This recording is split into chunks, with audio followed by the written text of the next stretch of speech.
Merci beaucoup. La question est très nommée. Okay, quel est l'apport de diaspora pour cette thématique? Je pense que depuis des années, l'Union africaine, avec les pères fondateurs des Unions africaines, ont mis sur pied, à travers cet article 3Q, une loi qui déclare les diasporas comme le 6e région. Depuis des années, les diasporas, on peut définir aujourd'hui que c'est les deux types de diaspora. Les diasporas historiques qui étaient vendus, pris, maltraités comme les esclaves, et les diasporas du 21e siècle qui sont les diasporas nationales, qui sont partis. Aujourd'hui, nous sommes venus dans cette rencontre avec le Parlement pan-africain et le ECOSOC, avec les médias pour réfléchir comment est-ce qu'on peut travailler sur cette thématique très très forte qui est la réparation, la restitution.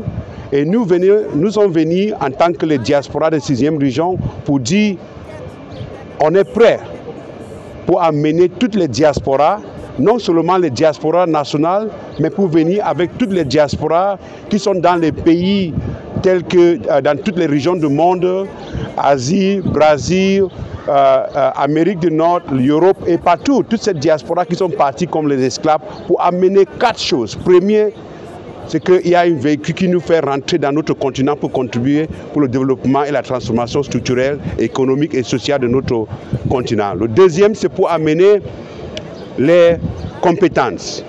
Aujourd'hui, les diasporas ont monté qui peut aider à développer tous les pays du monde. On a fait.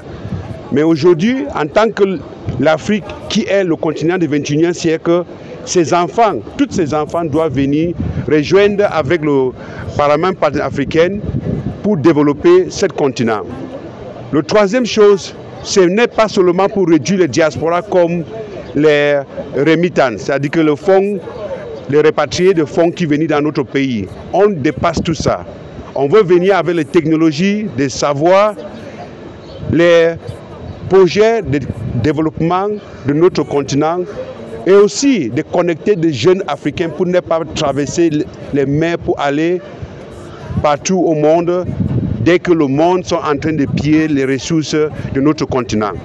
C'est pour ça qu'on est venu pour travailler, continuer à travailler avec le ECOSOC, le Parlement pan-africain, pour réfléchir sur les modalités qui peuvent permettre que chaque enfant qui est au diaspora peut rêver de revenir au continent et peut vivre dans tous les pays africains, indifférent de son pays d'origine, parce qu'avec l'esclavage, on ne peut pas tracer l'origine de toutes les diasporas. C'est pour ça que cette réflexion de diaspora historique est très très importante. Je pense que le Parlement pan-africain avait fait beaucoup de choses pour demander aux pays africains d'inviter et intégrer les diasporas dans le processus de développement du continent. Mais malheureusement, les pays ont concentré dans les diasporas nationaux. Aujourd'hui, on vient avec les diasporas qui étaient vendus comme les esclaves pour dire qu'on dépasse seulement les diasporas nationales et on a cette ressource, on a ce financement, on a cette technologie, les compétences qu'on peut contribuer pour faire que notre jeune peut vivre dans notre continent et on peut réclamer ce 21e siècle. Brothers and sisters, so can you imagine how proud I am to be here? Can you also imagine how